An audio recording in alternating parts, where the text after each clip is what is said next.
시청자 여러분 안녕하십니까. 수요일 뉴스나우 시작합니다. 소환에 3차례 불응하다 자진 출석한 한학자 통일교 총재가 특검의 조사를 받고 있습니다. 특검은 청탁이 교단 차원에서 이루어진 건지 집중 질문할 것으로 보이는데요. 취재기자 연결해서 들어보겠습니다. 우종훈 기자. 네, 김건희 특검팀 사무실 앞입니다. 네, 한학자 총재 조사가 어떻게 진행되고 있습니까? 네, 특검은 오전 10시부터 한학자 통일교 총재에 대한 조사를 시작했습니다. 특검 조사에서 한 총재는 대체로 진술을 거부하지 않은 채 혐의를 부인하고 있는 거로 알려졌습니다. 한 총재는 오전 9시 45분쯤 부축을 받으며 특검 사무실에 도착했습니다. 사전 협의 없는 상태에서 이루어진 자진 출석이었는데요. 한 총재는 조사 날짜를 왜 일방적으로 잡았는지 묻는 질문엔 아파서 그랬다고 했고, 김건희 씨와 국민의힘 권성동 의원에게 명품 선물과 현금을 줬는지에 대해선 나중에 들으라고 답했습니다. 직접 들어보시겠습니다. 권성동 의원에게 1억 원 전달하신 거 맞습니까? 김건희 씨에게 목걸이와 가방 전달하는 천천히 가십시오. 그런데 수고가 많아요. 나중에 들으세요. 네, 3차례 연속 소환에 불응한 한 총재 측은 돌연 어제 오후 스스로 출석하겠다고 밝혔습니다. 특검이 소환을 다시 통보하지 않고 체포영장 청구 가능성을 시사하자 자진 출석을 결정한 거로 풀이됩니다. 네, 한학자 총재를 상대로 어떤 조사가 이루어질까요? 네, 윤영호 전 통일교 세계본부장이 실행한 불법 청탁이 교단 차원의 일이었는지를 집중 추궁할 전망입니다. 특검은 한 총재가 김건희 씨 그리고 권성동 의원을 상대로 한 투트랙 청탁의 정점이라고 보고 있습니다. 또 통일교인들이 권 의원을 도와줄 목적으로 재작년 전당대회를 앞둔 국민의힘에 조직적으로 입당했다는 의혹과 김건희 씨에게 전달된 다이아몬드 목걸이 영수증이 왜 통일교에서 나왔는지도 조사될 거로 보입니다. 다만 한 총재 측은 윤 전 본부장의 범죄 혐의와 통일교는 무관하다는 입장입니다. 오늘 오후 법원에선 정치자금법 위반 등 혐의로 구속 기소된 윤 전 본부장에 대한 첫 공판기일도 예정돼 있습니다. 네, 그리고 권성동 의원 구속 관련 소식도 전해주시죠. 네, 법원은 어젯밤 권 의원에 대한 구속영장을 발부했습니다. 증거를 없앨 우려가 있다는 이유였습니다. 3대 특검 가운데 현역 의원에 대한 첫 구속인데요. 특검은 권 의원이 통일교로부터 현금 1억 원 말고도 불법 정치 자금을 더 받았을 수 있다고 보는 만큼 조사를 이어나갈 방침입니다. 권 의원은 구속된 뒤에도 거듭 결백을 주장하면서 특검 수사와 법원의 판단이 정치적이라고 비판했습니다. 이런 가운데 김건희 씨에게 그림을 전달하고 공천과 공직임명을 청탁했다는 의혹을 받는 김상민 전 검사의 영장실질심사가 오늘 오후 2시 반에 열립니다. 또 오전 10시 반부터는 양평고속도로 사업을 담당하며 업체로부터 뇌물을 받은 혐의를 받는 국토교통부 김모 서기관에 대한 구속 전 피의자 신문도 진행되고 있습니다. 지금까지 김건희 특검팀 사무실에서 YTN 우종훈입니다. 국민의힘 권성동 의원의 구속에 여야는 정반대 시각을 드러냈습니다. 더불어민주당은 사필 규정, 당연지사란 반응이지만 국민의힘은 지금은 그냥 야당인 게 죄인 시대라고 언급했습니다. 취재기자 연결합니다. 임성재 기자. 네, 국회입니다. 네, 권 의원 구속과 관련한 여야의 반응을 먼저 정리해 주시죠. 네, 민주당은 권 의원 구속은 한마디로 당연지사란 반응입니다. 박수현 수석대변인은 논평을 내고 권 의원 구속 필요성이 넘쳤던 만큼 늦었지만 마땅한 결정이라며 법치주의 회복의 출발점이라고 평가했습니다. 이와 함께 구치소 동기 윤석열과 함께 자숙하라, 늦어도 너무 늦었다, 이번엔 빠져나오지 못할 거다 등 민주당 의원들은 잇따라 반응을 내고 있습니다. 여당 내에선 구속된 권 의원뿐 아니라 국민의힘 전체로 특검 수사가 확대될 거라고 보는 분위기가 팽배합니다. 당 핵심 관계자는 YTN에 드러날 혐의가 한두 개가 아닐 거라며 적어도 연말까지는 청산의 시간이 될 거라고 전망했습니다. 반면 국민의힘은 지금은 그냥 야당인 게 죄인 시대라며 권 의원 구속 결정을 비판했습니다. 장동혁 대표는 국회에서 기자들과 만나 야당 전 원내대표에 대한 영장을 발부한 건 이 특검의 여론몰이식 수사에 법원이 협조한 꼴이라고 직격했습니다. 국민의힘은 최근 민주당의 사법부 전방위 압박이 이 판단에 영향을 끼쳤다는 이 시각이 적잖은데요. 원내 핵심 관계자는 권 의원에게 이 증거인멸 우려가 어디 있느냐며 민주당의 이 포갑적인 사법부 압박에 이 법원이 알아서 들어놓은 거라고 비판했습니다. 이 권 의원 구속을 시작으로 당 전체로 이 특검 수사가 뻗어올 가능성을 우려하는 시선도 많은데요. 이 한 관계자는 YTN과 통화에서 지난해 12월 계엄 해제 표결과 관련한 이 특검 수사가 진행되고 있는데 특검의 구인 전 스스로 나가 설명하겠다는 인사도 꽤 있다고 이 어수선한 분위기를 전했습니다. 네, 또 여권에서 불붙은 조희대 대법원장 사퇴 주장을 두고도 여지는 계속되고 있죠. 네, 민주당이 조희대 대법원장 사퇴를 압박하는 가운데 이 새로운 화두가 던져졌습니다. 어제 대정부 질문에서 민주당 부승찬 의원은 조희대 대법원장이 이 조기 대선 전에 한덕수 전 총리를 만났고 이 자리에서 이재명 사건은 대법원에서 알아서 처리한다며 이 대선판에 뛰어들었다고 이 의혹을 제기했습니다. 정청래 대표는 제주에서 열린 현장 최고위에서 이 존경받아야 할 사법부 수장이 정치적 편향성과 이 알 수 없는 의혹 제기에 휩싸였다며 명예를 유지할 길이 무엇인지 이 판단해 보라고 발언했습니다. 들어보겠습니다. 사퇴 요구가 있는 만큼 대법원장의 직무를 계속 수행하기에는 매우 부적절해 보입니다.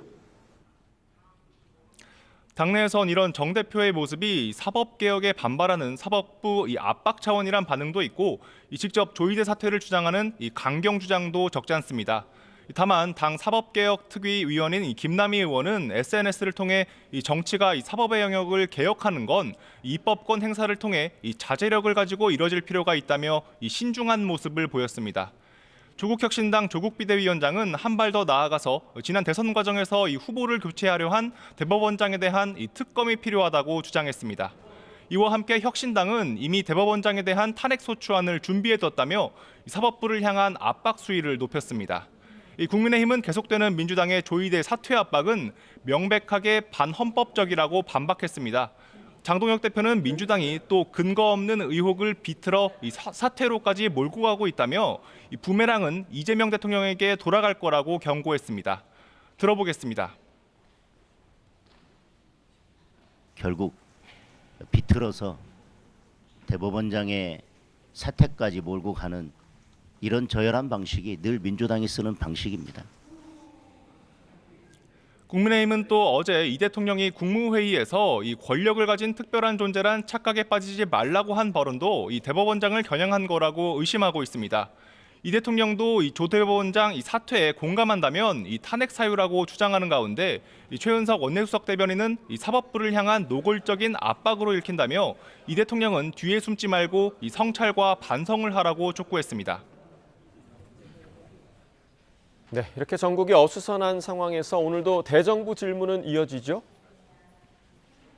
네, 오늘 오후 2시부터 이 경제 분야 대정부 질문이 이어집니다. 이 자리엔 김민석 총리와 구윤철 경제부총리 등이 자리하는데요.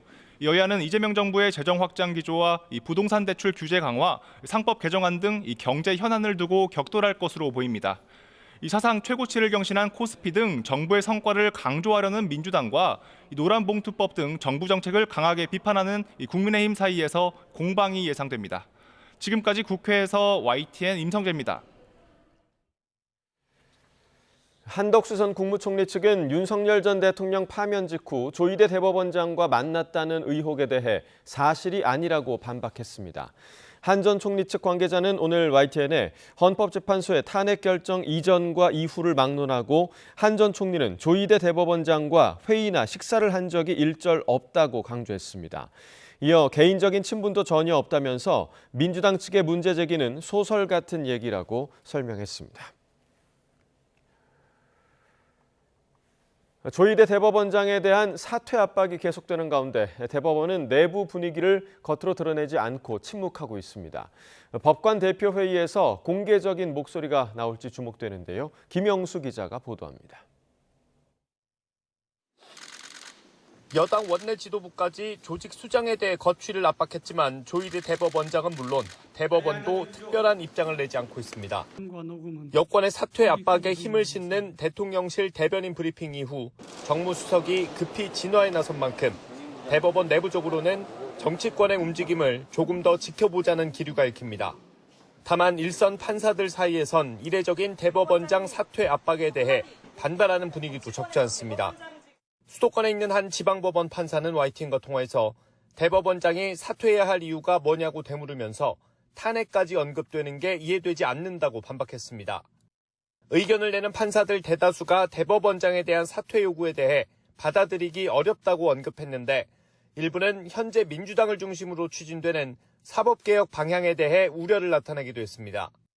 이런 가운데 다음 주로 예정된 전국 법관 대표회의에서 공개적인 목소리가 나올지 주목됩니다. 상고심제도 개선을 위한 토론회인데 사법개혁과도 맞물린 만큼 정치권 움직임에 대한 논의가 있을지 관심입니다. 앞서 지난 6월 전국 법관 대표회의는 이재명 대통령 선거법 위반 사건의 상고심 선고를 둘러싼 논란을 논의했지만 의견이 갈리면서 입장을 내지 못했습니다. YTN 김영수입니다. 추석 연휴 승차권 예매 첫날 코레일 앱과 홈페이지 접속이 5시간 가까이 지연되면서 이용객 불편이 커지고 있습니다. 코레일은 오늘 예매 시간 마감을 오후 1시에서 오후 4시로 연장했는데요. 취재기자 연결해 알아봅니다. 차유정 기자, 지금도 접속이 어렵습니까? 네, 그렇습니다. 아침 7시부터 문제가 생겨 벌써 5시간 가까이 됐습니다. 오늘 아침 7시부터 코레일 추석 승차권 예매 사이트에서 접속 지연이 발생하고 있습니다. 아침엔 아예 먹통이었다가 일단 지금은 모바일 홈페이지 모두 예매 버튼 클릭은 가능한데요. 대기 화면으로 넘어가더라도 순서가 수만 번을 넘어서 언제까지 기다려야 할지 모르는 상황입니다. 주요 인터넷 포털에도 코레일 관련 키워드 검색량이 급증하는 등 추석표를 예매하지 못한 귀성객들이 발을 동동 구르고 있습니다. 저희 YTN에도 불편을 호소하는 제보가 계속 들어오고 있는데요. 한번 들어보시겠습니다. 이번에 10일 넘게 연휴다 보니까 사람들 많이 몰릴 건 알고 있었는데 이렇게 아예 예매 화면 접속이 안 되는 건 처음이거든요. 네, 코레일은 지난 15일부터 어르신과 장애인 등을 대상으로 사전 예매를 시작했고 오늘부터 내일까지는 전 국민을 대상으로 예매를 진행합니다. 코레일은 평소 명절보다 2배가량 늘어난 긴 연휴로 이용객들이 한꺼번에 몰리면서 일시적으로 접속 장애가 발생했다고 밝혔는데요.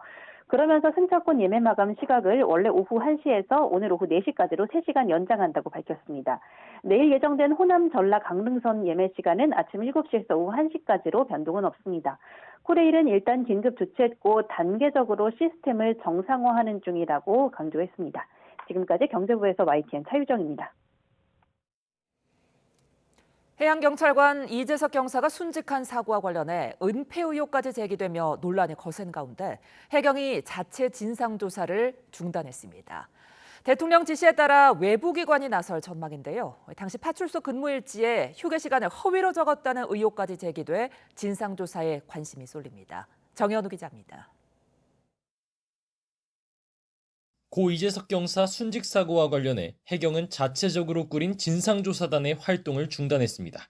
윗선이 진실을 은폐하려 했다는 동료들의 증언이 나온 가운데 독립적인 외부기관에 조사를 맡기라는 대통령 지시에 따른 조치입니다.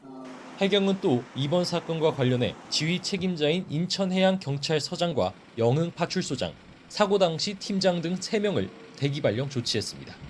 이 경사 동료들이 주장한 것처럼 실제로 영흥파출소장이 사고 이틀 뒤 직원에게 함구할 것을 주문하는 통화 녹음이 공개된 가운데 쓸데없는 얘기 하지 말고 하는 말이 있어도 하지 말고 참아야 돼. 괜히 말 한마디라도 하면은 어떻게 살 수도 있고. 이 경사가 숨졌을 당시 파출소 근무일지가 허위로 작성됐다는 의혹까지 제기됐습니다. 이 경사의 동료들이 밝힌 사고 전날 밤과 당일 새벽 휴게 시간은 6시간이었습니다. 사고 전날 20시부터 사고 당일 봄 2시까지 6시간 휴게를 지시받았고 하지만 당시 근무일지엔 2개 조로 나눠 각각 3시간씩만 쉬었다고 기록된 것으로 확인됐습니다. 3시간 근무 시 야간에 3시간 이내로 쉴 수 있다는 파출소 운영 규정을 따른 것처럼 일지를 조작한 것 아니냐는 의혹이 나오는 이유입니다.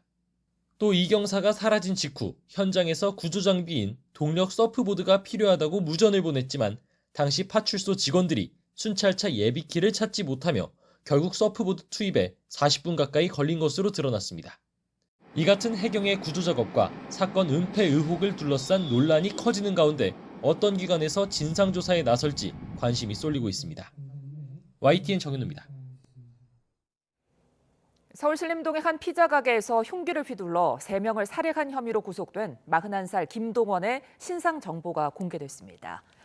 서울경찰청은 김 씨의 사진과 이름, 나이 등 신상 정보를 누리집을 통해 공개하기로 결정했다고 밝혔습니다. 경찰은 신상정보 공개 심의위원회 개최 결과 피해의 중대성과 범행의 잔인성 등이 인정되고 범행의 증거도 충분하다며 결정 이유를 설명했습니다. 김 씨는 지난 3일 자신이 운영하던 서울 신림동 프랜차이즈 피자 가게에서 가게로 찾아온 본사 직원과 부녀지간인 인테리어 업체 관계자까지 모두 3명에게 흉기를 휘둘러 살해한 혐의를 받습니다. KT 무단 소액 결제 피해가 적어도 지난달 5일 처음 발생한 거로 파악됐습니다. 국회 과학기술정보방송통신위원회 소속 더불어민주당 황정아 의원실이 KT에서 제출받은 자료를 보면 지난달 5일부터 지난 3일까지 무단 소액 결제 피해를 입은 가입자는 모두 278명으로 결제 건수로는 527건에 달합니다. 특히 이번 사건은 지난 5일 언론 보도를 통해 알려지기 시작했는데 적어도 이보다 한 달 앞선 지난달 5일 최초 피해가 발생한 거로 파악됐습니다. 소액 결제 피해 건수는 이후 8월 중순까지 하루 한 자릿수대를 유지하다가 지난달 21일과 26일 하루 30건 안팎 늘더니 다음 날인 27일 하루에 106건으로 피해가 급격히 증가했습니다.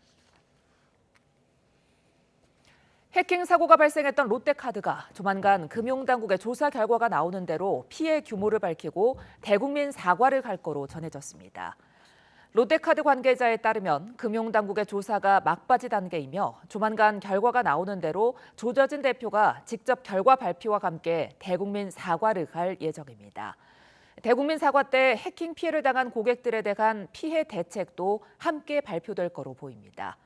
사고 초기 롯데카드가 금융감독원에 보고한 유출 데이터 규모는 1.7GB 수준이었지만 현재까지 파악된 피해 규모는 훨씬 심각한 수준인 거로 알려졌습니다. 한미 관세 후속 협상이 교착 상태에 빠진 가운데 여한구 통상교섭본부장이 미국 측과 협의를 마치고 귀국길에 오릅니다. 트럼프 대통령은 반도체와 의약품에 자동차보다 더 높은 관세를 부과할 수 있다고 으름장을 놨습니다. 워싱턴 홍상희 특파원입니다.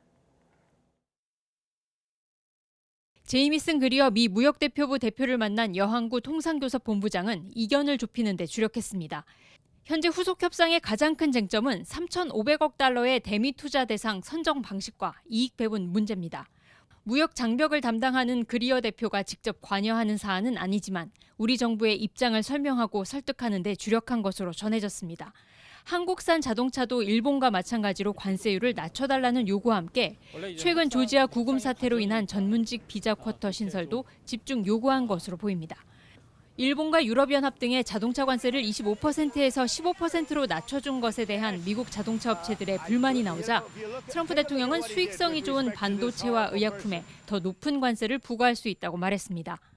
They paid nothing for years. Now they're paying 15%. And some things can pay more, like chips could pay more. Pharmaceuticals could pay more. You know, there's a bigger margin.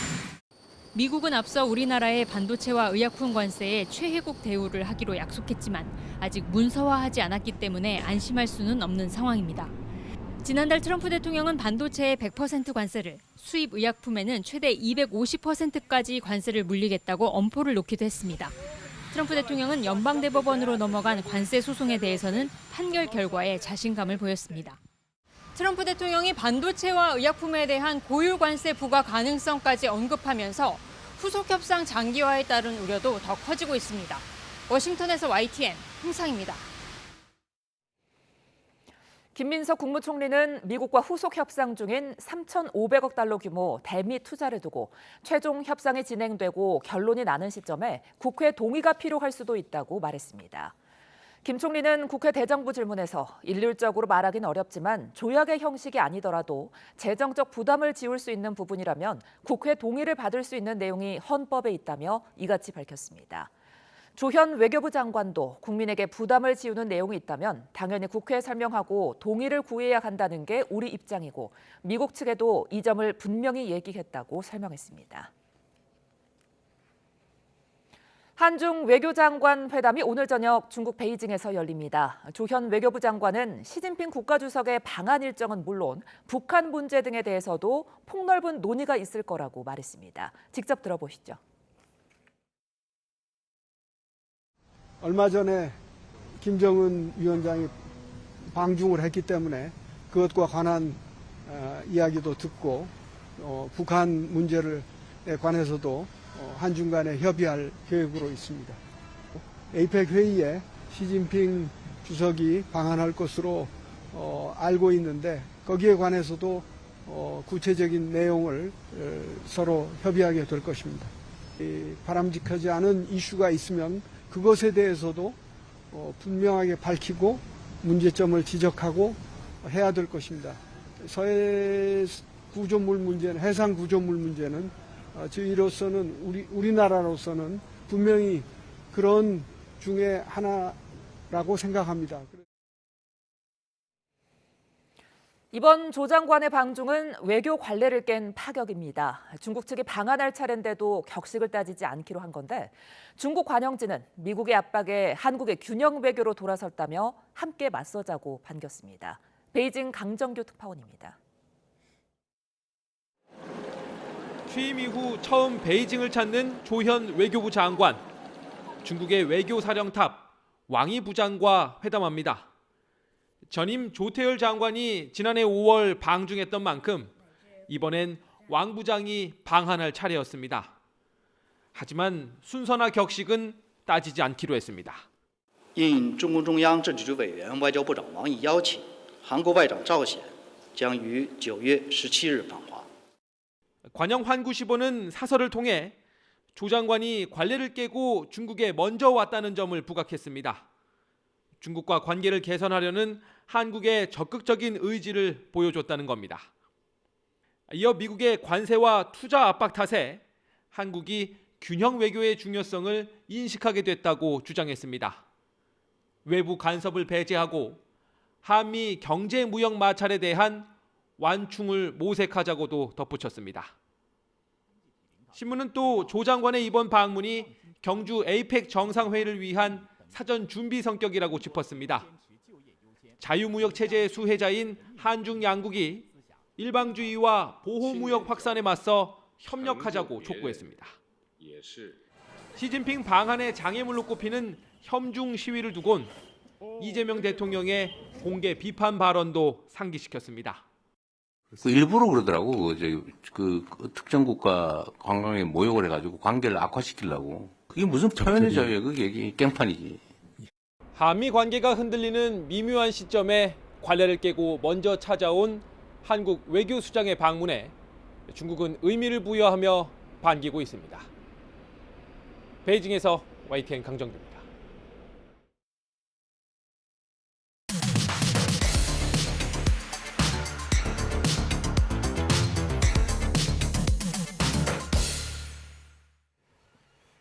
각이 살아있는 정치평론 시사정각 시작합니다. 오늘도 각이서는 두 분을 모셨습니다. 김영주 한성대 특임교수, 전주혜 전 국민의힘 의원 나오셨습니다. 어서 오십시오. 네, 반갑습니다. 네. 자, 법원이 국민의힘 권성동 의원에 대한 구속영장을 발부했습니다. 특검 수사 시작 이후 첫 현역 의원 구속인데요. 오늘 오전에는 통일교 한학자 총재도 특검에 출석하면서 국민의힘과의 연결고리를 찾을 수 있을지 주목됩니다. 관련 내용 영상으로 먼저 보시겠습니다. 특검팀은 통일교가 현안 청탁을 위해 윤 전 본부장 등을 통해 이른바 윤핵관으로 불린 권 의원에게 억대에 이르는 돈을 전달했다고 의심하는 것으로 알려졌습니다. 통일교 측으로부터 어떠한 자금도 수수한 바가 없습니다. 정치적인 목적으로 야당을 탄압하기 위해서 전형적인 직권 남용입니다. 저는 결백합니다. 그렇기 때문에 당당합니다.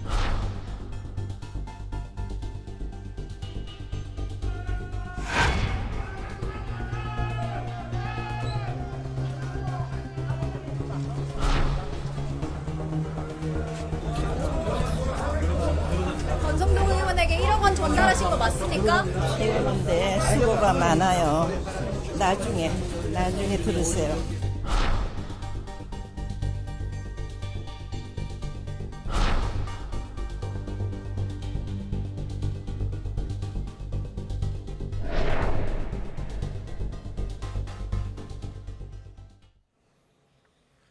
이렇게 법원이 결국 구속영장 발부를 결정하게 된 부분, 어떤 부분이 좀 가장 결정적이었다고 보세요? 글쎄요, 저는 이제 첫 번째는 본인이 혐의를 부인하고 있다는 점. 예. 그게 하면 이제 증거인멸에 대한 가능성. 그러니까 본인이 혐의를 인정했다라고 하면 사실은 그 부분이 적을 텐데 그런 측면이 첫 번째가 있고, 두 번째는 아무래도 현역 의원을 구속한다는 것은 굉장히 부담스러울 수밖에 없습니다. 예. 이제 그런 면에서 첫 번째 현역 의원의 구속이라고 하는 측면은 굉장히 신중할 수밖에 없었고, 예. 이제 그렇다면 반대로 확실하게 윤 전 통일부 본부장으로부터 또 그 부인으로부터 명확한 증거가 이미 특검팀에 확보되어 있다. 예. 이 두 가지 사실, 즉 본인은 부인하고 있고 아주 명확해 보이는 증거를 입수했다. 그렇기 때문에 실제로 어쨌든 본인이 결과적으로는 밖에 있으면 이 부분과 입을 맞출 수 있다라고 하는 측면에서 증거 인멸을 다루었지 않았냐, 그렇게 보여집니다. 네, 지금 말씀해 주신 그 특검이 쥐고 있는 명확한 증거라고 알려진 것이 바로 그 1억 원, 그러니까 권성동 의원이 받았다는 1억 원 그 관봉권 형태의 1억 원 사진이라고 하더라고요. 이 부분 좀 어떻게 보셨어요? 그러니까 직접 주고 받는 것을 뭐 찍은 영상이 있는 것은 아닙니다만 건네기 전에 이제 찍었다는 그 관봉권 사진, 그리고 또 돈을 건넸다는 그 윤 전 본부장의 뭐 진술, 뭐 이런 것을 보고 아마 법원에서는 범죄 사실이 소명된 거 아닌가 하는 그런 판단을 뭐 내린 거 아닌가 싶습니다. 근데 저는 이제 우려스러운 게 뭐냐면, 물론 영장 실질 판사가 전적으로 그 구속 여부를 결정을 하고 있습니다만, 그 요새 사법부를 이제 덮고 있는 그런 것이 뭐냐면, 지금 정치권에서 민주당에서 몇몇 의원이 나서서 지금 조희대 대법원장 이제 사퇴하라 이제 이렇게 나오고 있지 않습니까? 사실 이러한 그 민주당 그 거대 여당의 이러한 그 사법부에 대한 무거운 메시지를 가진 이런 말들이 일선의 판사들에게 영향을 저는 미친다고 보고 있습니다. 그러니까 예를 들어서 얼마 전에 있었던 한덕수 총리에 대한 영장 기각된 다음에 또 뭐 내란 특별 재판부를 또 그러면 해야 된다, 이런 것이 나왔거든요. 그래서 사실 지금 사법부의 위기죠.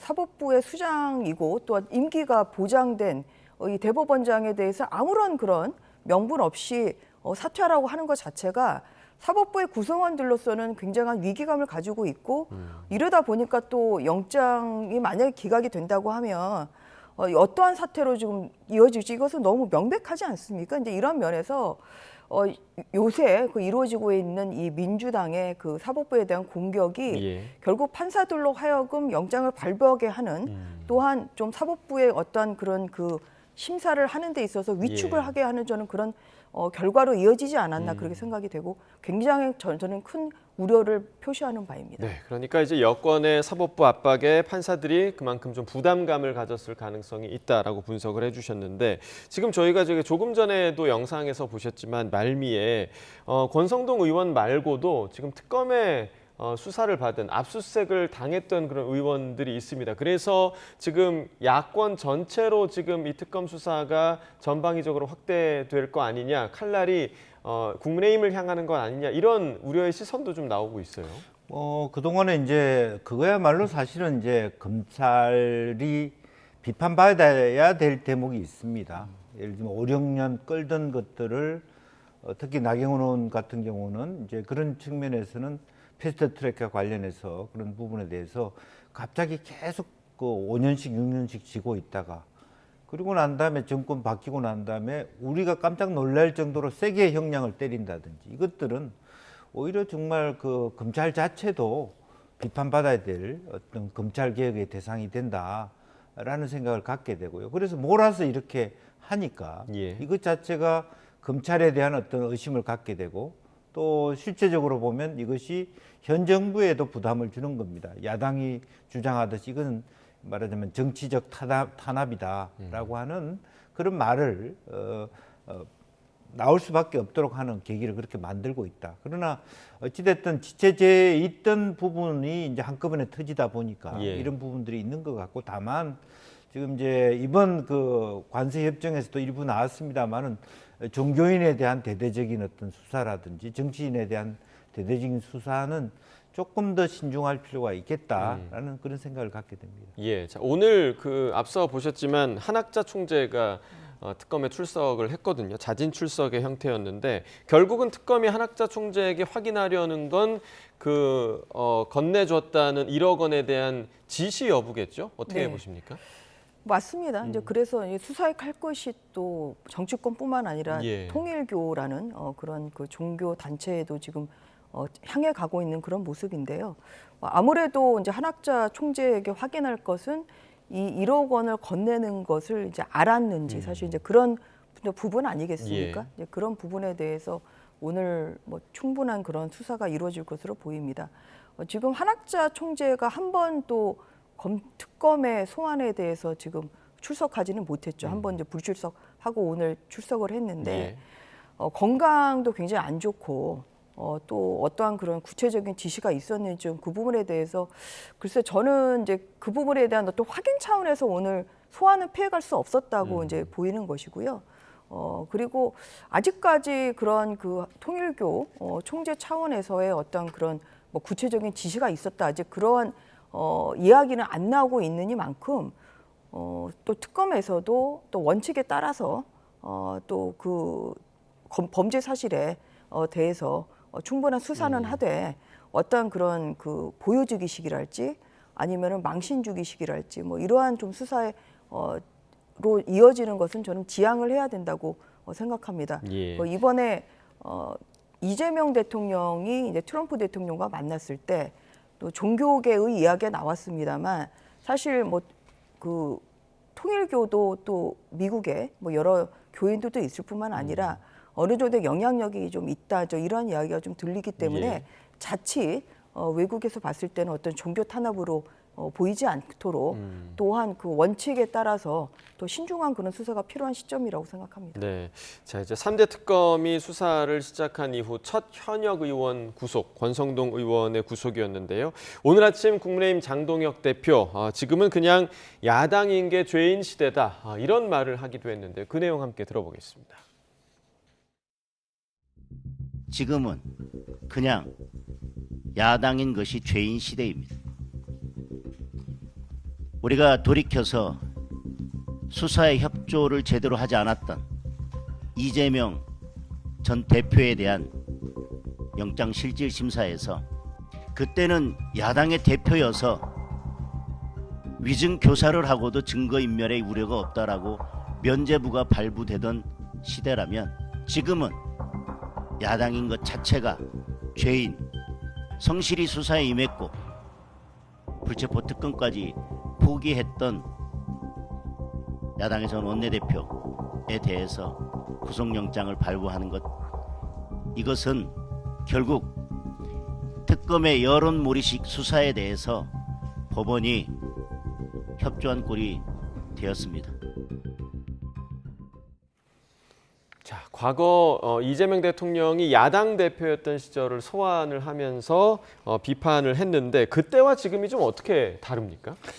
사실은 그거는 재판부에 따라서 다른 거죠. 재판부의 재량인 것이라고 봐야 됩니다. 지금 현재 공격은 특검을 하지만 사실은 특검이 아무리 강하게 어떤 구속에 대한 요청을 하더라도 담당 재판부가 그것을 받아들이지 않으면 안 되는 것이죠. 구속이 안 되는 것이고요. 지금은 이 재판부에 따라서 결과적으로 뭐 자유심증주의적 원칙 하에서 지금 우리 전재 의원님도 판사 출신이기 때문에 자기 양심껏 그런 재판을 하는 것이기 때문에 그것을 일반화해 가지고 실제로 뭐 모든 정치인이 뭐 예를 들면 그 실질심사 받으면 다 구속해야 되는 그런 건 아니지 않습니까? 그걸 이렇게 장동혁 대표가 일반화시키려고 하는 그때는 그렇고 지금은 왜 그러냐라고 얘기하는 논법 자체가 상식적이지 않다. 그리고 본인 스스로도 그런 어떤 판사, 재판부에 있으면서 저런 발언하는 것도 저는 받아들이기 어렵다. 그렇게 말씀드립니다. 네, 그런데 이제 시종일관 권성동 의원은 계속해서 좀 당당했거든요. 그러니까 불체포 특권 포기했고요. 또 표결할 때도 보이게끔 가를 적어서 이렇게 표결을 했었고 계속해서 본인의 혐의를 부인했는데 이렇게 구속이 된 이유가 좀 어디에 있다고 좀 보세요?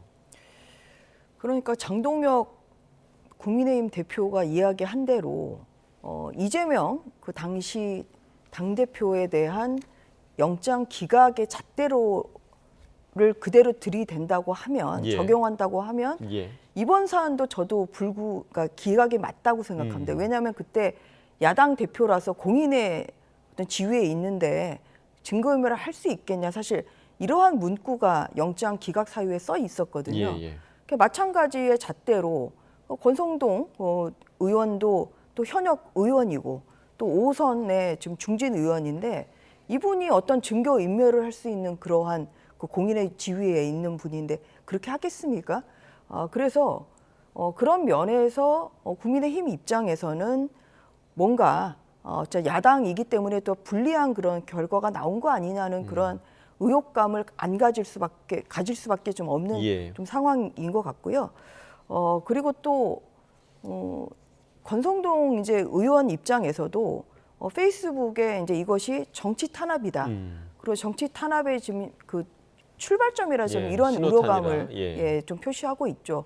그리고 또 문재인 정부에서도 자신을 쓰러뜨리지 못했던 것처럼 이재명 그 정부에서도 나를 쓰러뜨리지 못할 것이다. 근데 결국은 진실 여부는 이 영장 단계에서 결정하는 것은 아니고 이제 사법부의 판단에 달려 있는 것이기 때문에 그러한 면에서 이제 본인은 굉장히 결백하다고 주장하고 있어서 이 유죄 여부는 결국은 그 재판, 그 본 재판에서 이제 가려져야 될 그런 사안이 아닌가 싶습니다. 다만 아까 말씀드린 대로 이렇게 재작년에는 야당이라서 오히려 더 신중하게 야당 탄압으로 비춰지지 않도록 사실 재판부가 고심했던 거 아닌가 저는 그런 생각이 들었는데 이재명 그 당대표 영장 기각을 보고 그런데 지금 야당 이 신분인 그 국민의힘에 대해서는 오히려 지금 사법부에 대한 여러 가지 그 추미애 법사위원장을 비롯한 여러 의원들의 그런 강성 발언이 어떤 판사들의 결정에 저는 좀 위축을 좀 하게 하는 좀 그러한 역할을 작용을 하는 거 아닌가 하는 그런 좀 우려감이 들고 그러한 연장선상에서 이런 그 특검에 여러 가지 그 영장 발부랄지 압수수색 영장이 또 발부되는 이러한 사태가 계속 이어진다고 하면 국민의힘으로서는 정치 탄압을 받고 있다 이런 생각을 가질 수밖에 없는 그러한 지금 방향으로 가고 있는 거 아닌가 하는 그런 우려감이 많이 들고 있습니다. 네, 그러니까 자당의 지금 현역 의원이 구속이 됐고 국민의힘 같은 경우는 이번 주에 대구를 시작으로 이제 장외 투쟁을 시작한다 이렇게 밝혔습니다. 일단 첫 장소로 대구를 택한 이유가 좀 어디에 있을까요?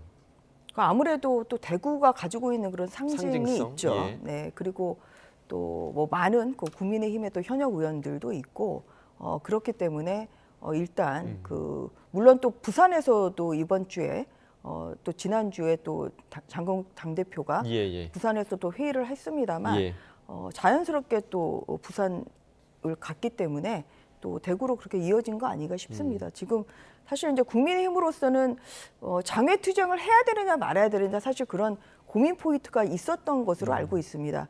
그 몇 년 전에 장외 투쟁이 너무 이제 국민들로서는 특히 중도층에 있는 국민들에게는 강성으로 이제 보이기 때문에 그러한 면에서 과연 이제 이것이 어떤 그런 중도층이랄지 아니면 국민들에게 좀 어떠한 모습으로 좀 비춰질까 하는 그런 우려감도 있을 수는 있습니다만 지금 또 국회 내에서 할 수 있는 방법이 좀 없지 않습니까? 지금 어제 국민의힘이 지정하는 법사위에 나경원 간사에 대한 의결이 그 민주당의 반대로 좀 부결되는 초유의 지금 사태가 발생을 했고 지금 의석수도 한참 모자라는 그런 100석 조금 넘는 의석으로서 막을 수 있는 법안이 있는 것도 아니고 필리버스터도 한계가 있는 것이고 이러다 보니 국회 내에서의 이러한 투쟁도 사실 어느 정도의 한계점에 이른 거 아닌가 싶습니다. 거기에 더해서 저로서도 참 유감스러운 것이 민주당의 그런 그 대법원장 사퇴를 요구하는 이러한 목소리가 사실 민주당 내에서는 잦아들고 있지 않다는 것이 예. 사법부의 위기이자 사실 민주주의의 큰 위기이죠. 그래서 이러한 것을 규탄하는 그러한 이제 장외 집회를 대구에서 가지는 것이고 대구에서 열린다고 해서 대구에 있는 국민의힘 지지자들만 가는 것은 아닙니다. 전국에서 다 모일 곳이고 수도권에서도 많은 분들이 내려가실 것 때문에 이러한 그 대구 집회가 가지고 있는 이러한 그 민주주의에 대한 민주주의를 이제 말살시키려는 이런 폭거에 저항하는 이런 모습으로 좀 장외 좀 투쟁을 좀 생각한 거 아닌가 좀 싶고요. 좀 귀추는 좀 지켜봐야 될 것 같습니다. 네, 대구에서부터 시작되는 국민의힘의 장외 투쟁이 국민의 어떤 반응을 이끌어낼지 좀 지켜봐야 할 부분인 것 같고요. 이런 가운데 어제 정부가 국무회의를 통해서 123개 국정과제를 확정했는데요. 국정과제 1호가 바로 개헌이었습니다. 그러니까 대통령 5년 단임제를 채택한 지 38년 만에 이재명 정부가 4년 연임제 개헌을 추진한다고 하는데 자, 핵심은 이 대통령이 과연 8년 임기를 하느냐 이 부분인데요. 자, 이 대통령은 다음부터라고는 했지만 야당의 생각은 달라 보입니다. 그 내용을 들어보겠습니다. 그리고 개헌하게 되면 현직 대통령도 연임이 가능하게 되는 건지 여쭤보겠습니다. 이게 뭐 우리 헌법상으로 개헌은 재임 당시 대통령에게는 적용이 없다라는 게 현 헌법 부칙에 명시되어 있기도 합니다. 지금은 그런 걸 고민할 때가 아니라 대통령 권한을 남용해서 윤석열 전 정권처럼 친위 군사 쿠데타를 하거나 또는 국가 권력을 남용해서 국민의 인권을 짓밟는 그런 행위가 불가능하도록 통제 장치를 좀 더 분명하게 할 필요가 있을 것입니다. 통상적으로 상황 변경이 생기면 그거는 다음부터 적용하는 게 맞겠죠. 저는 뭐 저 개인적으로는 그렇게 생각합니다만은 그러나 그조차도 사실은 논의해야 될 사항이 아닐까 이렇게 생각을 합니다. 그 다음부터 적용이라는 게 언뜻 생각하면 맞는 것 같은데 뭐예요? 저희들은 일단 그렇게 판단을 했는데 그 사실을 명기하지는 않았습니다. 왜냐하면 예컨대 법이라고 하는 게 법에 대한 해석도 100%는 없거든요. 원래 법 해석도 상황하고 사람에 따라 조금씩 바뀌기 때문에 이 모든 것들이 향하고 있는 퍼즐의 마지막 조각은 결국 저는 장기 집권을 위한 개헌이라고 생각합니다. 충분히 예정됐던 것이고 국정 1호 과제로 내세울 만큼 이재명 대통령에게는 이재명 정권에게는 가장 중요한 문제라고 생각합니다. 결국 지금의 헌법 파괴, 입법에 의한 헌법 파괴, 특검의 야당 말살, 그리고 더불어민주당의 터무니없는 정당 해산, 이 모든 프레임과 이 모든 공격이 향하고 있는 정점은 결국 저는 장기 집권을 위한 개헌이라고 생각합니다. 자, 지금 이재명 정부에서 띄운 개헌 관련 내용에서의 핵심은 그러면 이 개헌에 이재명 대통령이 해당하는가 이 부분이잖아요. 지금 근데 조금 전에 이제 이한주 전 위원장 이야기를 들어보면 약간의 여지는 좀 남겨둔 듯한 그런 느낌이 좀 있거든요. 그렇습니다. 지금 헌법 128조 2항이라고 하는 것에서 명확하게 답은 정해져 있어요. 나올 수 없는 것이죠. 이제 나올 수 없는 건데 이상하게 대통령께서 그 말을 지적하면서도 지금은 그게 주목할 때가 아니다. 그렇게 얘기했고 이한주 원장도 국정기획위원장도 상황에 따라서 달라질 수 있다라고 말을 약간 흐리는 이제 그런 부분인데 실제로 이것을 뭐 공포로 생각할 것이 아니라 그러한 부분에 대해서 그런 어떤 변경의 시도를 할 수 있는 것은 결국 그 여론이라고 생각합니다. 또 대통령 지지율이라고 생각하고요. 근데 그런 면에서 이러한 부분을 막는 것도 장동혁 대표를 비롯한 야당 혹은 중도층이 얼마나 그 잘 정치를 해가느냐 달려 있는 문제가 아닌가 그렇게 생각이 들고요. 뭐 기본적으로는 사실은 뭐 명확하게 모든 그 말하자면 힘이 있다라고 하는 푸틴도 그걸 바꾸지를 못했거든요. 연임이냐 중임이냐 그래서 자기 보좌관이었던 메드베제프를 대통령 한번 하고 다시 돌아오는 이제 그런 경우가 있었기 때문에 이제 그런 면에서 야당의 그것을 막을 수 있는 것은 야당의 어깨가 무거워졌다, 저는 그렇게 봅니다. 예. 그러니까 이 부분 지금 이한주 위원장이 해석하는 데에 따라서 조금 다르다 이렇게 지금 열어놓은 상황이고, 만약에 뭐 민주당에서 또 이 문제를 수면 위로 띄운다거나 아니면 좀 여론을 좀 환기시키기 위한 그런 노력을 한다라고 한다면 그때 또 이야기가 달라질 수 있는 가능성도 있는 겁니까? 저는 충분히 있다고 생각합니다. 지금 이재명 대통령이 자기 스스로 좀 부칙 좀 개정해서 나부터 적용되면 되겠다는 얘기를 어떻게 스스로 할 수 있겠습니까? 그래서 이제 본인은 그 부분에 대해서는 초연한 듯이 말씀을 하시지만 예. 뭐 다 그 의중을 잘 아는 그러한 또 민주당 의원들이 당연히 이 부분 그 지금 현역 대통령부터 적용하게 하는 뭐 이러한 시도가 저는 충분히 있을 거라고 생각합니다. 이제 그런 면에서 지금 장동혁 그 국민의힘 대표가 이야기한 것처럼 어떠한 그런 그 이재명 대통령의 장기 집권을 위한 이러한 목표 아니냐. 사실 그렇게 이제 의심이 드는 것은 뭐냐면은 사법 리스크가 있잖아요. 예. 지금 그 중단된 대통령 취임으로 인해서 이제 중단된 그 재판이 지금 5건이 지금 있는 상황이다 보니 과연 그럼 대통령 임기를 마치고 법 앞에 평등하다는 그러한 각오로 재판에 임하겠는데, 사실 그 부분이 궁금한 국민들이 굉장히 많죠. 예. 근데 그러한 면에서 개헌을 함으로써 본인의 사법 리스크를 결국은 이제 없애려는 뭐 이러한 좀 시도 아니냐, 좀 이러한 좀 우려도 많이 들고, 이재명 대통령이 회의를 하면서 지금 임기가 4년 9개월밖에 안 남았다, 이러한 좀 이야기를 했다는 그런 보도도 나오거든요. 예. 그래서 이게 5년이 뭐 짧으면 뭐 짧지만 또 길면 긴 시간인데 네. 대통령 스스로는 사실 뭐 시간 가는 것이 굉장히 1분 1초가 또 아깝다는 생각이 들 수도 있고, 또 본인이 생각하는 국정 초락을 5년 내에 다 완수하기는 어렵다는 그러한 현실적인 뭐 예. 그러한 또 한계도 느낄 수는 있을 것 같습니다. 그래서 지금 당연히 이제 개헌을 띄우는 데 있어서 뭐 대통령 연임제, 4년 연임제로 갈 거냐, 아니면 또 다양한 시각이 있지 않습니까? 어떤 그런 뭐 이원 집정제랄지 아니면은 권력 분산형 뭐 개헌 뭐 이런 여러 가지 이야기가 있기 때문에, 그러한 면에서 우선 그 개헌의 어떤 그런 그 신호탄은 지금 뭐 대통령이 띄웠습니다만 거기에 어떤 그런 그 국민들의 의사를 가장한 그러한 그 장기 집권이나 아니면은 이재명 대통령을 위한 개헌이 좀 좀 이어지는 것이 아닌가 하는 그런 우려감도 저는 뭐 한편으로 드는 것이 당연한 상황이라고 생각합니다. 그러니까 실제로 만약에 개헌을 추진한다고 한다면 국민의힘에서 동의를 하겠습니까? 왜냐하면 지금 뭐 의석수로 보면 일단은 개헌 저지선 정도의 의석수는 있는 지금 상황인데 동의를 안 하지 않을까요?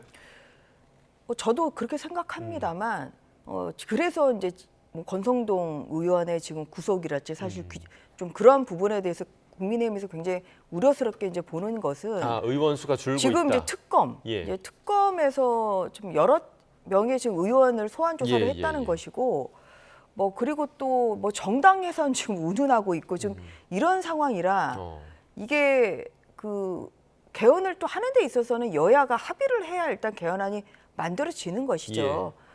그렇지만 현재 이루어지고 있는 국회 상황이 어떠한 그런 야당의 다양한 의견을 수렴하는 것이 아니라 민주당이 결국은 표결로 밀어붙이는 그런 개헌안이 또 상정이 되는 것을 배제할 수는 없는 그런 상황이고요. 예. 그리고 또 국민의힘에서 몇몇만 또 설득을 하면 개헌 저지선이 무너질 수 있는 그런 상황이기 때문에 이탈표가 나올 수도 있다. 이탈표가 분명히 나올 수 있는 그런 상황으로 어떤 그런 특검이나 아니면 여러 가지 방법을 통해서 지금 아마 국민의힘의 그런 분열표를 만들려는 그러한 조짐이 없으리라는 보장은 지금 없는 거죠. 그렇기 때문에 현재로서는 뭐 장동혁 대표도 당내 의원들이 똘똘 뭉치는 것이 이제 중요하다. 단일 대우를 사실 이제 그 강조하는 것이 사실 그런 차원에서 단일 대우로 강조를 하는 것이고, 그리고 이 개헌 저지선뿐만 아니라 개헌을 하는 데 있어서 뭐 이런 연임제뿐만 아니라 사실 다양한 그런 개헌을 하는 데 있어서 들어갈 내용들이 있습니다. 근데 그런 데 있어서도 국민의힘의 목소리가 다양하게 들어갈 때 어떤 그 개헌에 대한 합의 처리가 좀 가능하지 않을까 그렇게 생각합니다. 지금 말씀해 주신 것처럼 이런 그 특검의 수사 그리고 권성동 의원의 구속, 그러니까 만약에 정말 이후에 국민의힘 쪽에서 의원직 상실에 상당한 그런 상황들이 좀 줄줄이 나오게 된다면 개헌의 변수가 될 수도 있다고 보세요? 실제로 보면은 뭐 지금 현재 나경원 의원이나 송원석 의원이나 추경호 의원이나 예컨대 지난번 패스트트랙에 대해서 실정법 위반으로 형으로 인해서 말하자면 배지가 날아갈 수 있는 의원들이 있다라고 하는 것은 굉장히 큰 국민의힘으로서는 공포스러운 부분이죠. 그러니까 백석을 유지할 수 있느냐의 문제라는 공포인데 문제는 저는 그게 있지 않다고 봅니다. 그렇게 했을 때 국민들이 봤을 때 이와 같은 어떤 그 편법적으로 개헌을 통해서 장기 집권하겠다는 의지로 이겼을 때 국민들이 가만히 있겠냐라고 하는 이제 그런 측면들도 정부와 여당이 좀 잘 봐야 될 대목이다 그렇게 생각합니다. 그러니까 현실적으로는 뭐 국회 동의를 얻는다 하더라도 수적 의회에 의해서 과연 과반의 그 국민투표에 대한 어떤 부담들을 쉽게 극복할 수 있느냐도 하나의 중요한 쟁점이 되지 않을까 그렇게 보이죠. 예. 자, 그리고 앞서 이제 전 의원께서도 언급해 주셨는데 조희대 대법원장을 향한 여당의 압박 수위 점점 더 강해지고 있는 그런 상황입니다. 어제 대정부 질문에서는요. 민주당 부승찬 의원이 이런 의혹을 제기하기도 했는데요. 그 내용 잠깐 보고 오겠습니다. 헌재에서 대통령 파면이 결정이 이루어지고 3일 후인 4월 7일경에 한덕수, 정상명, 김춘식 그리고 조희대 대법원장이 만났다는 제보가 있었습니다. 함께 자리했던 인물 면면도 놀랍지만 조희대 대법원장의 발언 내용은 가히 충격적입니다. 이 모임 자리에서 조희대 대법원장이 무슨 얘기를 했냐? 이재명의 사건이 대법원에 올라오면 대법원에서 알아서 처리한다 라고 했다고 합니다. 이 제보 내용이 사실이라면 대법원장 스스로가 사법부의 독립재판의 공정성을 훼손한 것을 넘어서 내란을 옹호하고 한덕수에게 정권을 이양할 목적으로 대선판에 뛰어든 희대의 사건입니다. 그 워낙 충격적인 내용이어서 사실은 저도 그랬는데요. 사실이라면은 뭐 그 치명적인 상처 내지는 국민들의 신뢰에 상처를 주는 내용이겠죠. 조희대 대법원장은 검찰총장 시절에 윤석열과 점점 닮아가고 있다고도 지적하고 있습니다.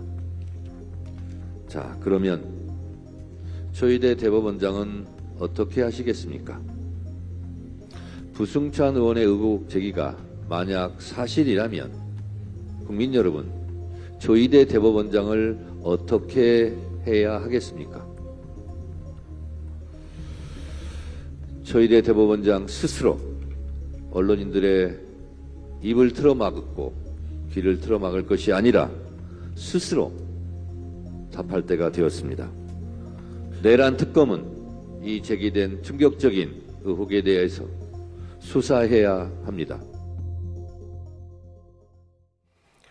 자, 그러니까 윤 전 대통령의 파면이 결정이 된 이후에 한덕수 전 총리와 조희대 대법원장이 만났는데 이 자리에서 조희대 대법원장이 이재명 당시 대표 관련 사건에 대한 언급을 했다라는 이야기였습니다. 그런데 이 신빙성을 좀 어떻게 보세요? 왜냐하면 한 전 총리 측에서는 저희 YTN 쪽에 전혀 만난 적이 없다 이렇게 지금 얘기를 한 것으로 전해지고 있거든요. 어떻게 좀 들으셨습니까? 그래서 이게 제보를 받았다라고 하는 것이 상당히 지금 어디까지 믿어야 될지 상당히 어려운 부분입니다.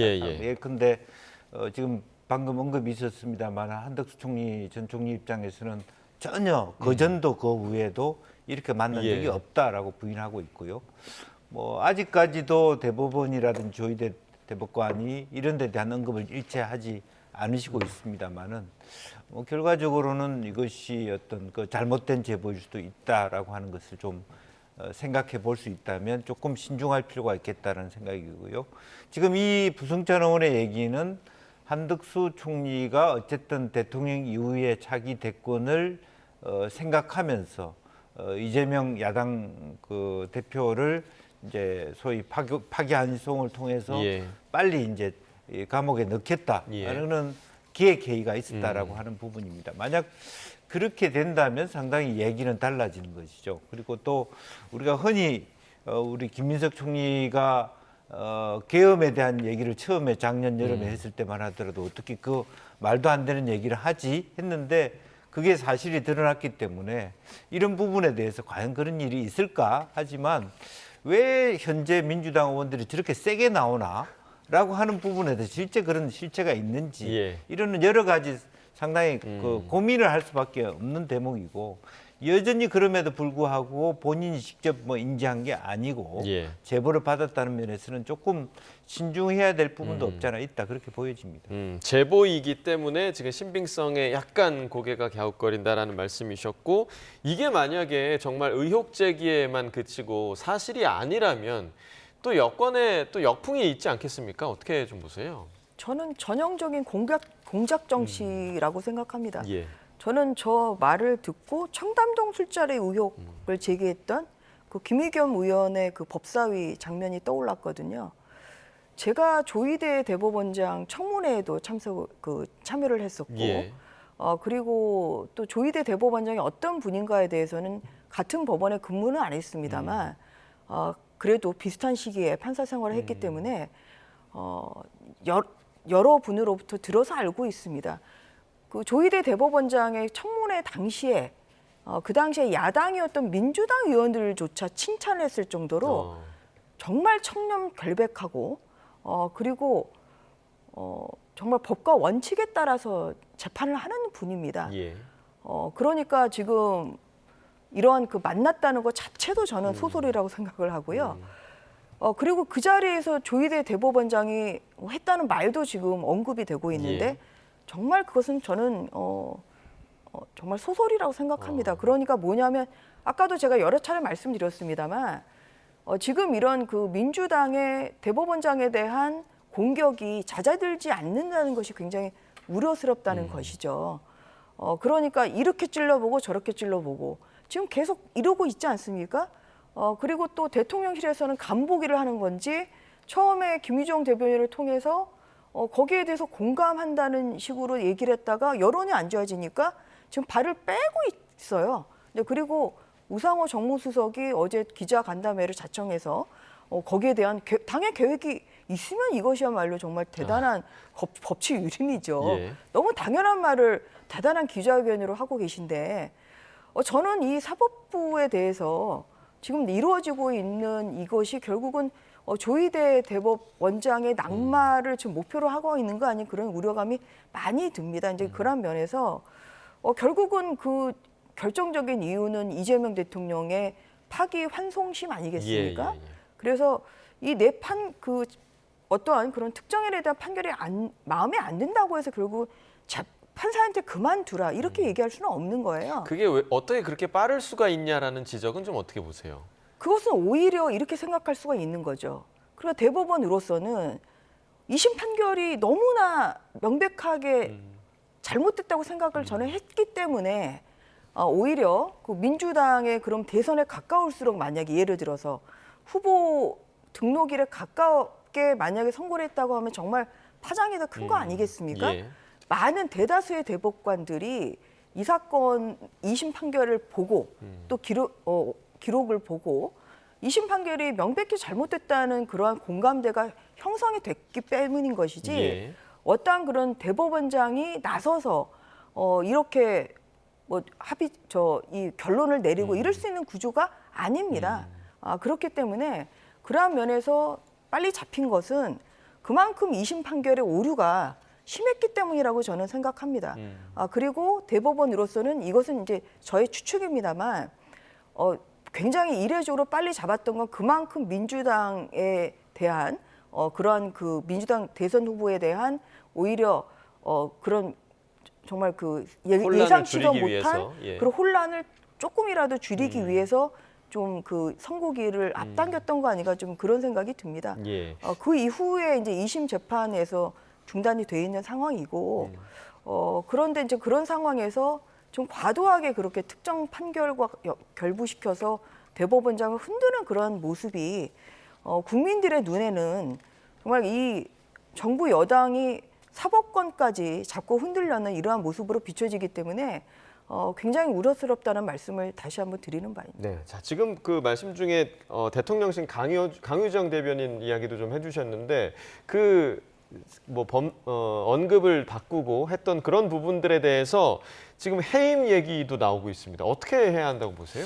글쎄요, 뭐 여러 가지 그동안에 조희대 대법관에 대한 것은 어제 오늘 아니고 계속적으로 민주당 의원들이 그런 문제 제기를 해왔던 게 사실인 것 같습니다. 이제 그런 측면이고 그럼에도 불구하고 이것은 그 대통령과 대통령실의 입장은 실제로 그 대통령실이 이것을 진두지휘하는 컨트롤 타워다라고 하는 인식을 가져서는 안 되게 그런 오해가 없어야 된다라고 하는 것이 일관된 부분이고 또 그런 부분에 대해서 그냥 대변인이 개인적 의견처럼 그렇게 해서 뭐 당의 입장을 지지하는 것처럼 하는 것이 굉장히 부담스러울 수 있기 때문에 다시 오독의 얘기라든지 이야기를 정리하고 있는 상황 같다는 생각이고요. 아마 그런 면에서 당이 다시 한번 저 문제를 좀 정리할 필요가 있습니다. 다만 이 당내에서도 김남희 의원과 같은 사람들은 여러 가지 현재 너무 급하게 가는 부분에 대해서 조심스러워하고 있기 때문에 조금 더 차분하게 이 실타리를 풀어야 되지 않을까 그렇게 생각이 듭니다. 자, 마지막으로 법사위 얘기도 좀 하고 좀 마무리를 해보도록 하겠습니다. 어제 국민의힘 나경원 의원의 간사 선임이 최종적으로 불발되는 상황이 있었는데 이 장면 보시고 이야기 나눠보겠습니다. 위원님 여러분 조용히 해주시기 바랍니다. 이건 표결 사안이 아닙니다. 표결 사안이. 저 구형받았다고 정청래 대표가 그만두라 그러는데요. 그 논리라면 대통령 그 자리에서 내려오셔야 됩니다.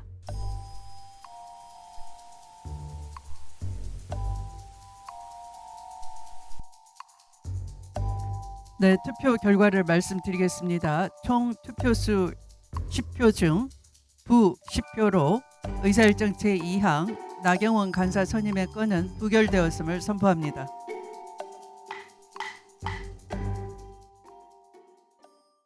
자, 일단 법사위에서 투표를 하는 장면은 제가 좀 처음 본 것 같고요. 네. 결국에 이 투표에는 범여권의 지금 의원들만 참여를 해서 결국 불발이 된 상황인데 그러면 법사위 간사 누가 해야 되는 겁니까? 그러니까 참 답답한 상황이죠. 진짜 일반 반장을 뽑는데 이반 반원들이 결정하겠다 지금 그런 것이거든요. 간사라는 것은 각 당에서 내정을 해서 자율적으로 결정을 하는 것이고 그동안에 당연히 각 당의 결정이 자율적으로 인정이 됐던 것이죠. 그게 이제 관례였죠? 그래서 표결을 한 예는 없고요.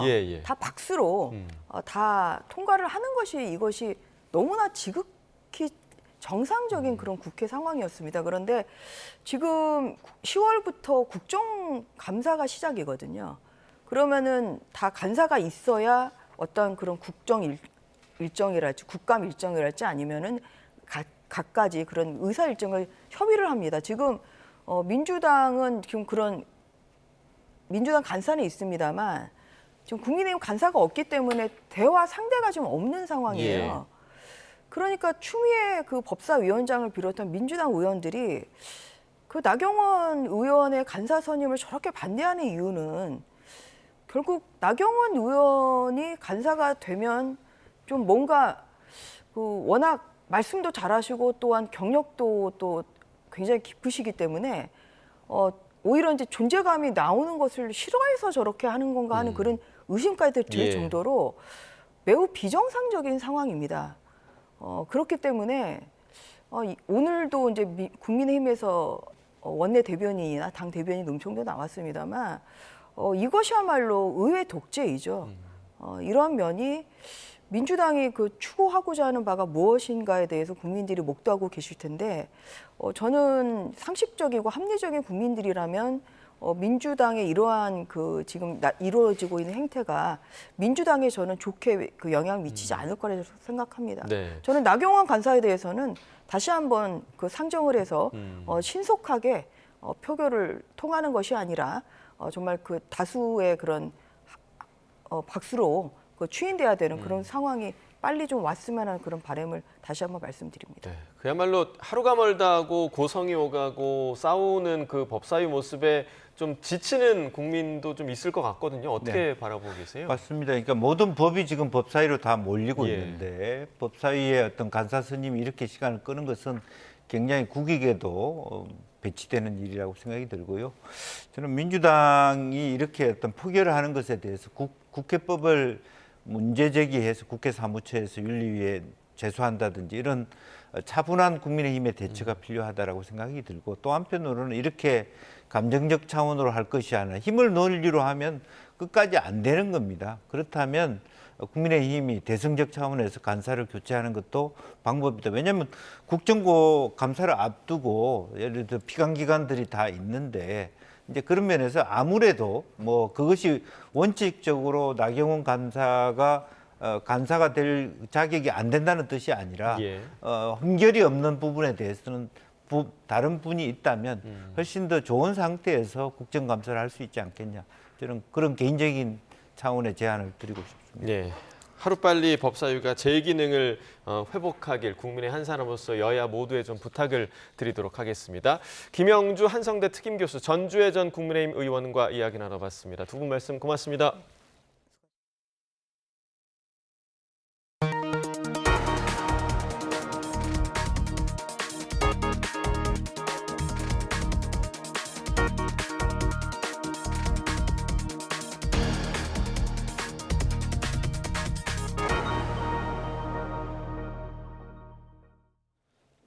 서울은 빗줄기가 약해지면서 호우주의보가 해제됐지만 경기 남동부와 강원 중북부는 여전히 강한 비가 내리면서 특보가 발효 중입니다.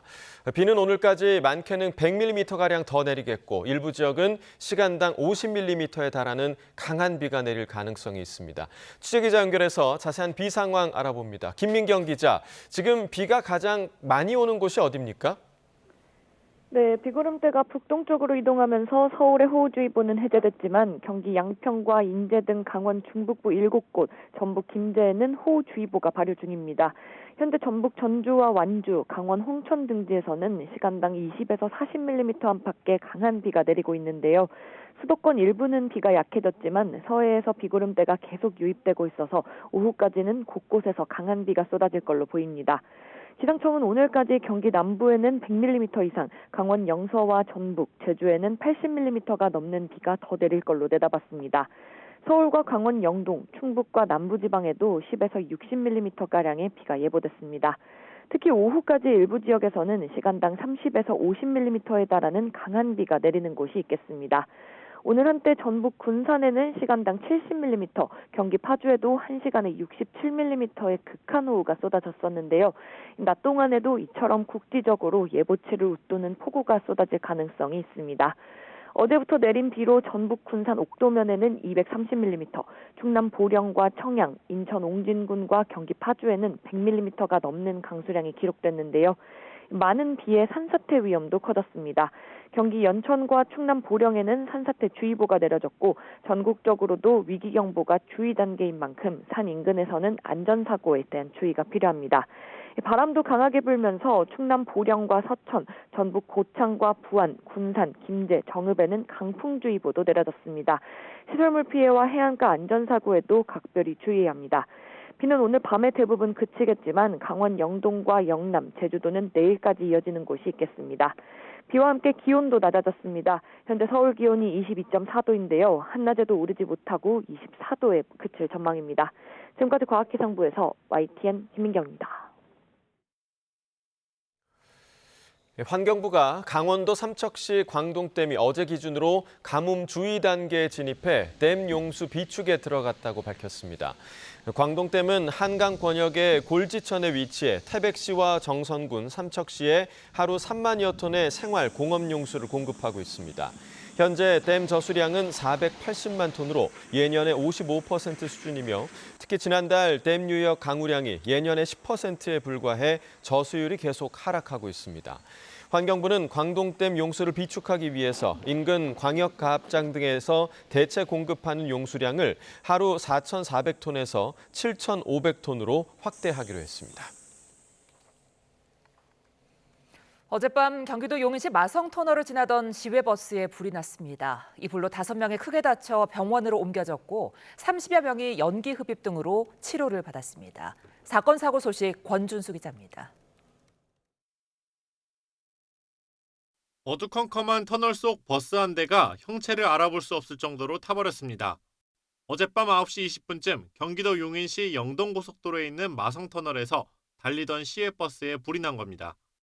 차 버리고 쫓아나온 사람들이 많지. 연기가 너무 빨리 이제 사람들한테 전체 선회를 막아버리니까. 소방은 한때 대응 2단계를 내려 불길을 1시간여 만에 잡았지만 버스 승객 등 터널 안에 있던 60여 명 가운데 5명이 크게 다쳐 병원으로 옮겨졌고 30여 명은 연기를 들이마셔 치료를 받았습니다. 경찰은 버스가 터널 안에서 미끄러진 뒤 벽면과 부딪히며 사고가 난 거로 보고 있습니다. 터널의 1차로와 2차로는 사고 정비를 위해 통제됐다가 이틀 뒤부터 다시 정상 개통될 예정입니다. 탱크를 실은 트럭 한 대가 도로 한가운데 멈춰서 있습니다. 어제 저녁 6시 10분쯤 운행 중 중앙 분리대를 들이받은 겁니다. 운전자를 포함해 다친 사람은 없었지만 분리대 파편이 튀면서 반대쪽에서 달려오던 승용차가 일부 파손됐습니다. 경찰은 정확한 사고 경위를 조사하고 있습니다. YTN 권준수입니다.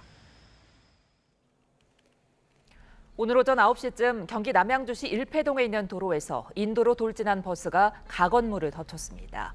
이 사고로 버스 운전자가 다쳐 병원으로 옮겨졌는데 버스에 승객은 없었고 가건물에도 사람이 없어 다른 인명피해는 없었던 거로 파악됐습니다. 운전자는 경찰에 브레이크가 잘 듣지 않았다는 취지로 설명한 거로 전해졌는데 경찰은 주변 CCTV 등을 통해 정확한 사고 경위를 확인할 방침입니다. 제주 동부경찰서는 20대 연인을 흉기로 살해한 혐의로 20대 남성 A씨를 긴급 체포했습니다. A씨는 어젯밤 9시쯤 자기 집에서 피해자를 흉기로 찌른 뒤 119에 전화했고 출동한 경찰에게 현장에서 붙잡혔습니다. 경찰 조사에서 A씨는 술에 취해 흉기를 휘두른 건 기억이 나지만 정확한 이유는 기억이 나지 않는다고 진술한 거로 알려졌습니다. 추석 연휴 승차권 예매 첫날 한국철도공사 코레일 사이트 접속이 지연되면서 이용객 불편이 커지고 있습니다.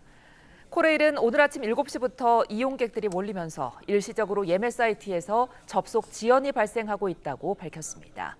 현재는 모바일 홈페이지 모두 예매 접속은 이루어지지만 대기 화면으로 넘어가더라도 순서가 수만 번을 넘어 언제까지 기다려야 할지 모르는 상황입니다. 주요 인터넷 포털에도 코레일 관련 키워드 검색량이 급증하는 등 추석표를 예매하지 못한 귀성객들이 잇따라 불편을 호소하고 있습니다. 올해 1분기 우리나라 국내 총생산, GDP 대비 정부 부채 비율이 사상 최고치를 경신했습니다. 국제결제은행 BIS 자료를 보면 올해 1분기 말 한국의 GDP 대비 정부 부채 비율은 47.2%로 집계됐습니다. GDP 대비 정부 부채 비율이 47%에 이른 것은 BIS가 관련 통계를 집계한 1990년 이후 35년 만에 처음입니다. 미국의 중앙은행인 연방준비제도가 연방공개시장 FOMC 회의를 열고 기준금리 인하 논의에 들어갔습니다. 친트럼프 성향의 마이런 연준 이사와 트럼프 대통령이 해고 표적으로 삼은 신중파 리사 쿡 이사도 참석해 대립각을 세울 걸로 보입니다. 뉴욕 이승윤 특파원입니다. 트럼프 대통령의 관세로 인한 물가 인상을 우려해 기준금리를 동결해왔던 미국의 중앙은행인 연방준비제도 FOMC 연방공개시장위원회를 열고 시장의 예상대로 금리를 0.25%포인트 내릴지 올해 추가로 금리를 인하할지 논의에 들어갔습니다. 트럼프 대통령의 측근인 스티븐 마이런 백악관 국가경제자문위원장은 이번 FOMC에 투표권을 가진 이사 자격으로 참여합니다. 바이든 행정부 시절엔 금리 인하에 반대했지만 트럼프 2기에선 트럼프 대통령의 요구대로 금리 인하를 주장해온 인물. 트럼프 대통령이 연준을 장악해 독립성을 침해할 것이란 우려가 제기되고 있습니다. But I think they should listen to smart people like me. I think I have a better instinct than him. If you look, all the economists got it wrong. 트럼프 대통령이 해임을 통보한 금리 신중파 리사 쿡 연준 이사도 법원 판단에 따라 FOMC에서 투표권을 행사해 마이런과 대립각을 세울 전망입니다.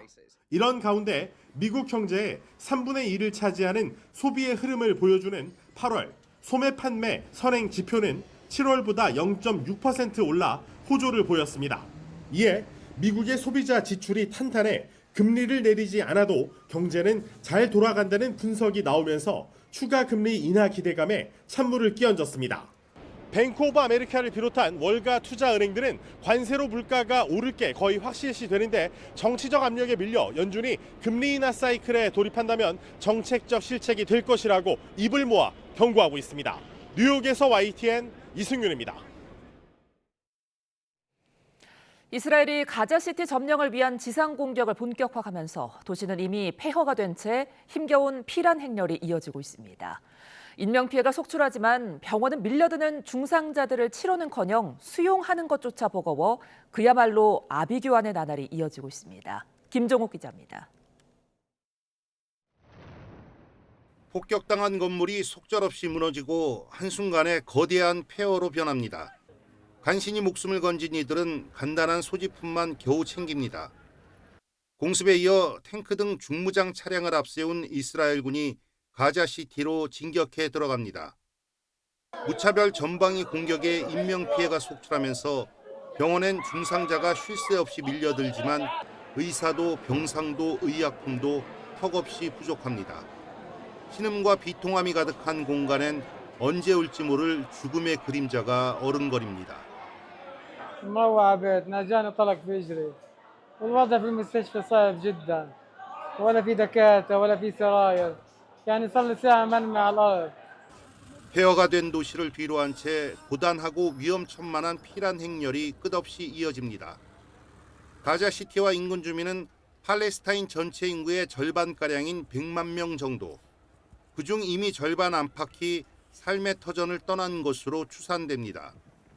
이스라엘은 가자시티 점령 작전이 무장정파 하마스를 뿌리 뽑으려는 거라며 도시 안에 있는 대원 수를 2,000에서 3,000명으로 추정합니다.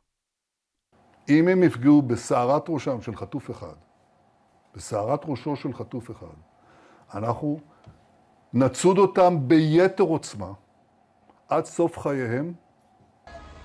하지만 하마스 대원 추정 규모는 전체 인구의 1%에도 크게 못 미치고 피란민 행렬에 섞여 빠져나갈 가능성을 막을 방법도 마땅치 않다고 CNN 방송은 짚었습니다. YTN 김종욱입니다.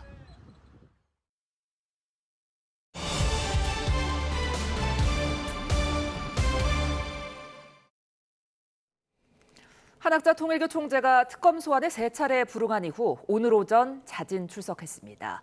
잠시 뒤엔 김상민 전 검사가 서울중앙지법에서 구속영장 심사를 받을 예정인데요. 서정빈 변호사와 함께 관련 내용 짚어봅니다. 안녕하십니까? 안녕하십니까? 예, 조금 전 한학자 총재가 특검에 출석을 했습니다. 오늘 어떤 조사 이뤄질까요?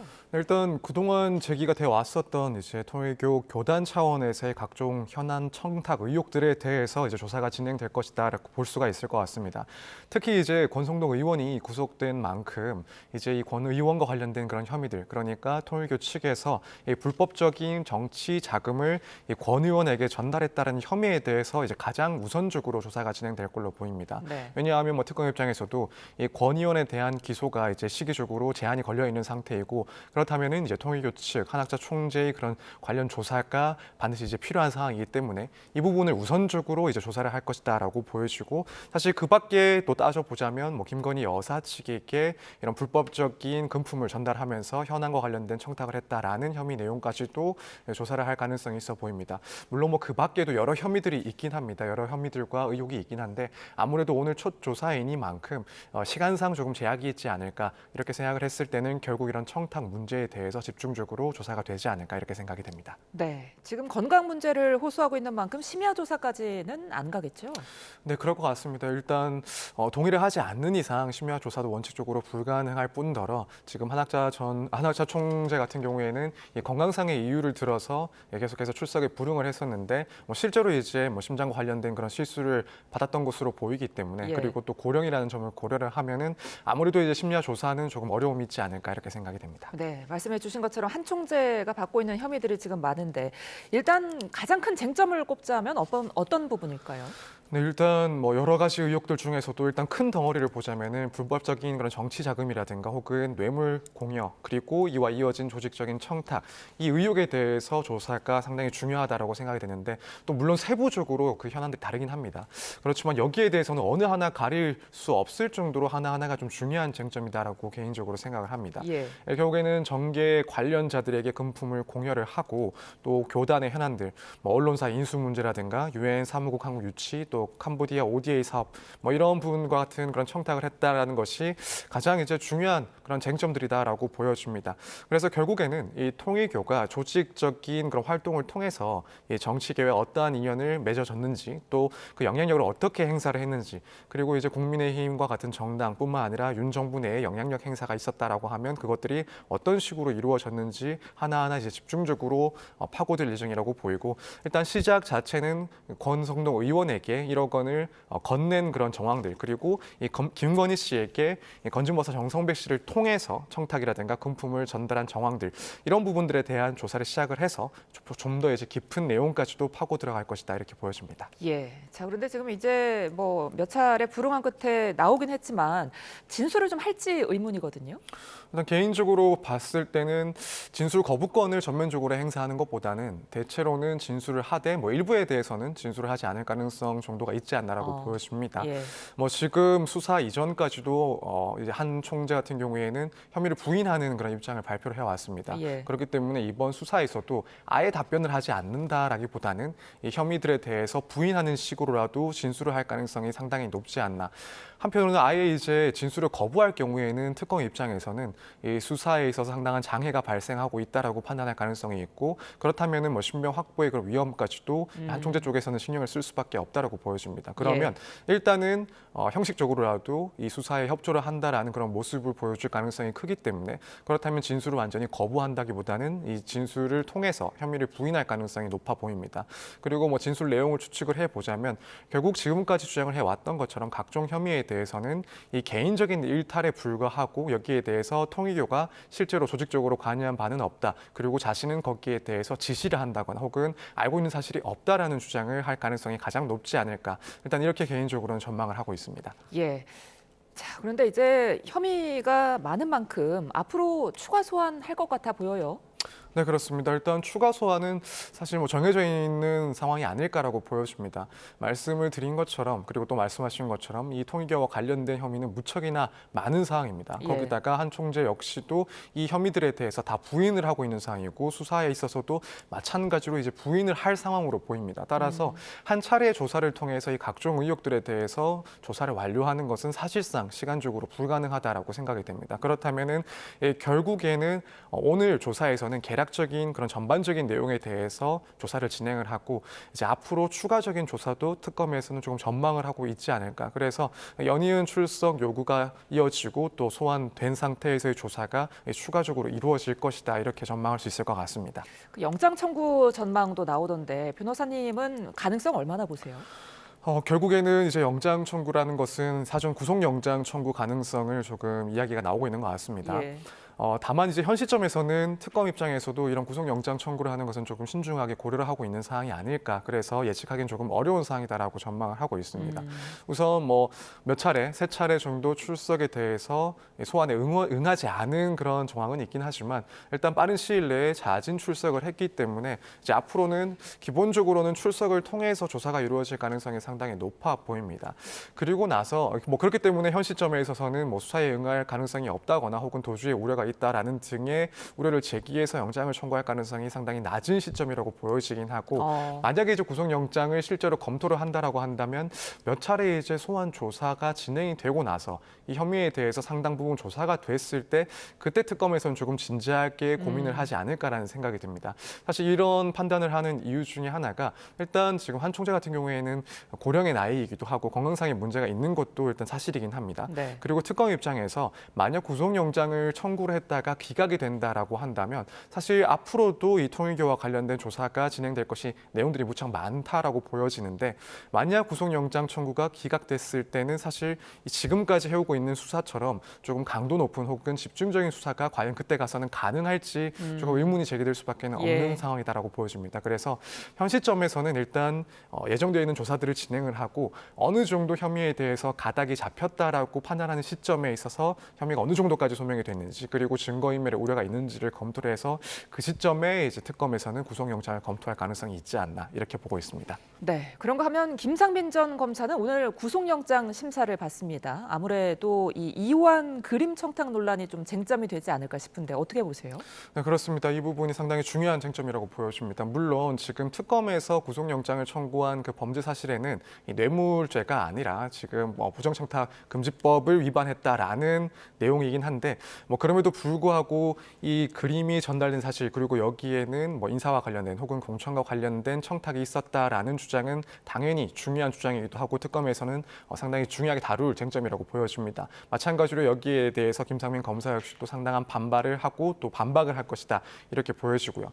특검에서는 일단 이런 그림 전달 정황이 단순히 친분적인 문제라든가 혹은 선물이라고 보지 않고 결국에는 공천과 관련해서 혹은 이후에 국정원 법률특보와 같은 그런 인사와 관련해서 그 대가로 지급이 된 것이다라고 주장을 하고 있는 상황입니다. 여기에 대해서 이제 김상민 검사 측에서는 당시 이제 실제로 이루어진 인사 문제에 대해서는 이런 그림이 대가가 된 것이 아니라 자신이 이제 윤 전 대통령으로부터 신임을 얻었기 때문에 그 결과 이런 특보 같은 자리에도 임명이 됐다라는 주장을 하고 있는 상황입니다.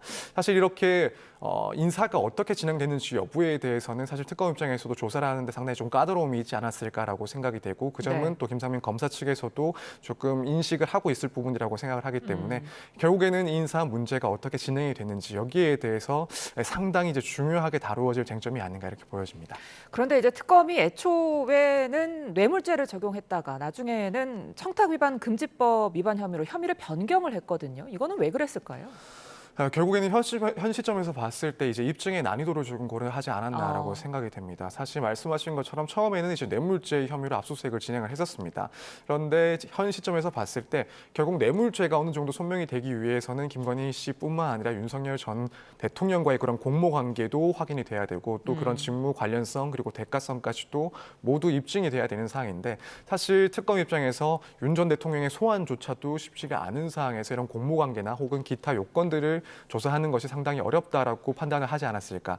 그렇다면 이제 청탁금지법 같은 경우에는 이 공직자의 배우자에게 100만 원 이상의 물품을 전달했다라는 사실만으로도 일단 처벌 대상이 될 수가 있기 때문에 비교를 했을 때 이 소명과 입증의 난이도가 조금 낮다라고 보여집니다. 따라서 현 시점에 있어서는 특검이 구속영장을 청구하는 데 있어 뇌물죄를 적용하는 것보다는 청탁방지법, 청탁금지법을 적용하는 것이 훨씬 더 수월하다라는 판단을 하지 않았을까. 따라서 이러한 점이 조금 많이 고려가 된 영장 청구가 아닌가 이렇게 보고 있습니다. 예, 권성동 의원도 좀 짚어보겠습니다. 권성동 국민의힘 의원이 지금 현역 의원 최초로 구속이 됐습니다. 증거인멸 우려가 지금 가장 큰 원인이 된 거죠? 네, 그렇습니다. 이제 특검 측에서 영장을 청구할 때도 증거인멸의 우려를 상당히 강조한 것으로 알려지고 있습니다.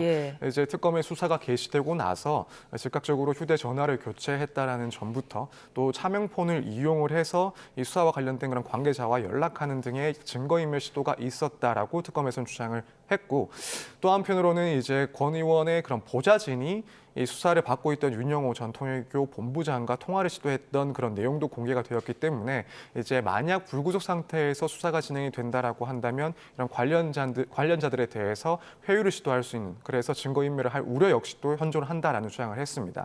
결국에는 법원에서 증거인멸의 우려를 들어서 영장을 발부했던 것을 보면 이러한 특검의 주장이 타당하다라는 판단을 했다 이렇게 평할 수 있을 것 같습니다.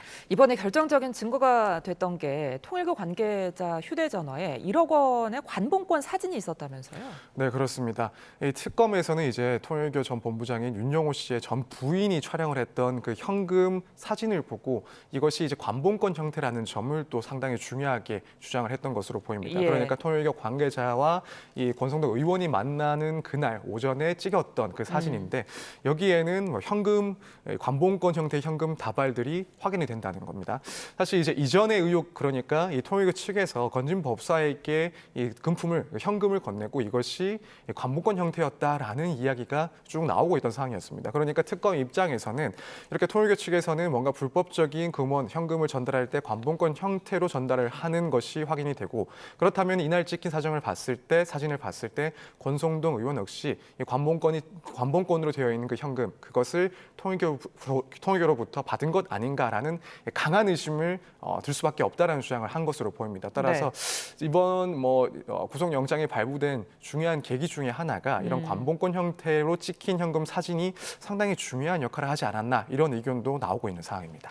또 한 가지 궁금한 게 권 의원이 윤 전 대통령 정부, 윤석열 정부와 통일교 간의 어떤 정교 유착의 발단으로 지목이 됐었는데 이 부분에 대한 수사는 어떻게 이루어질까요?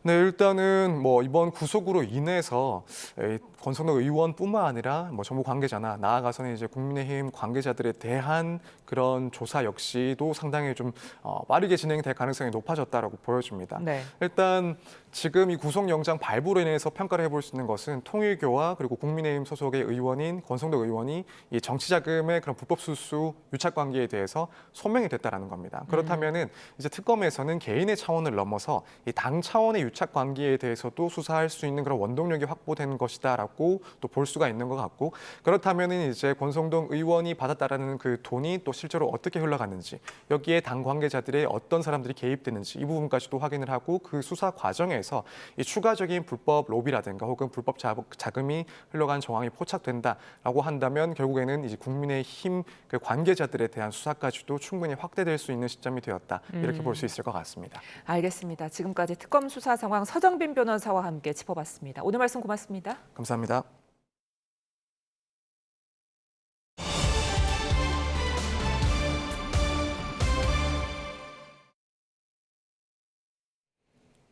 그룹 빅뱅이 데뷔 20주년인 내년 세계 최고 위상의 음악 축제 코첼라 페스티벌에 출연합니다. 코첼라 측이 공개한 내년 출연진 명단을 보면 빅뱅은 내년 4월 12일과 19일 공연에 이름을 올렸습니다. 빅뱅은 2023년 6월부터 3인 체제로 재편된 만큼 지드래곤과 태양, 대성이 무대에 오릅니다. 빅뱅은 2022년 4월 봄, 여름, 가을, 겨울을 마지막으로 신곡을 내지 않았습니다. 스마일 점퍼 우상혁이 세계선수권대회에서 은메달을 획득했습니다. 우상혁은 일본 도쿄에서 계속된 대회 남자 높이뛰기 결선에서 2m 34를 뛰어넘어 2위를 기록했습니다. 지난해 파리올림픽 금메달리스트인 뉴질랜드의 해미 시커는 우상혁보다 2cm 높은 2m 36을 넘어 세계선수권대회에서 첫 금메달을 따냈습니다. 우상혁은 마지막 기회에서 발을 2m 38로 올려 금메달에 도전했지만 실패해서 지난 2022년 미국 유진 세계선수권에 이어 두 번째 은메달에 만족했습니다. 자, 우상혁 선수의 소감 직접 들어보시죠. 재밌게 뛰었고 후회 없이 뛰었습니다. 그래도 아쉽지만 금메달을 가고 있었지만 은메달을 땄지만 저는 계속해서 도전할 거고 열심히 할 거니까 지켜봐 주시고 앞으로 제가 지금 끝나는 건 아니니까 넥스트 베이징 월드 챔피언십도 있고 그다음 이제 LA 올림픽까지 있으니까 지켜봐 주세요. 저는 계속 달릴 겁니다. 화이팅! 렛츠고! 이재명 대통령은 우상혁 선수가 값진 은메달을 획득했다며 매우 자랑스럽다고 밝혔습니다. 이 대통령은 오늘 SNS에 우 선수가 세계 육상 선수권 대회에서 우리나라 선수로는 처음으로 2개 이상 메달을 획득하는 기록을 세웠다며 이같이 적었습니다. 이어 어린 시절 교통사고 후유증으로 신체적 제약을 안고 있었으면서도 불굴의 의지로 한계를 뛰어넘었다며 우리나라뿐 아니라 전 세계인들에게 큰 용기와 희망을 선사했다고 강조했습니다. 또 2026 아이치 나고야 아시안게임과 2027 베이징 세계선수권대회, 그리고 2028 LA 올림픽을 앞두고 있다며 우상혁 선수의 모든 여정을 국민과 함께 힘껏 응원하겠다고 덧붙였습니다.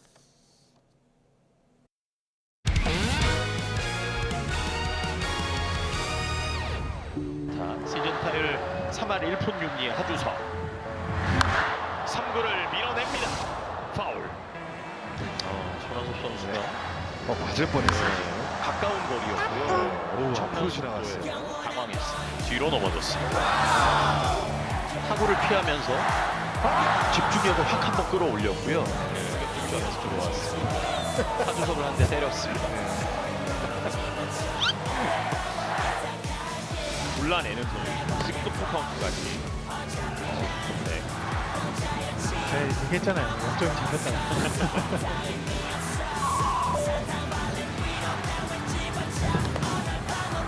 어렵게 걷어냅니다.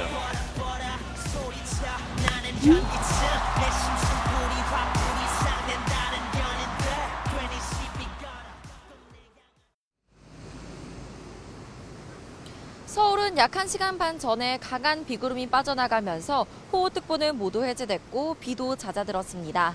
다만 오전까지 많은 비가 내리면서 이곳 청계천 산책로의 수위는 평소보다 눈에 띄게 높아진 상황입니다. 때문에 어젯밤 잠시 출입 통제가 해제됐던 이곳 청계천 산책로도 오늘 오전 10시부로 다시 전 구간 통제가 됐습니다.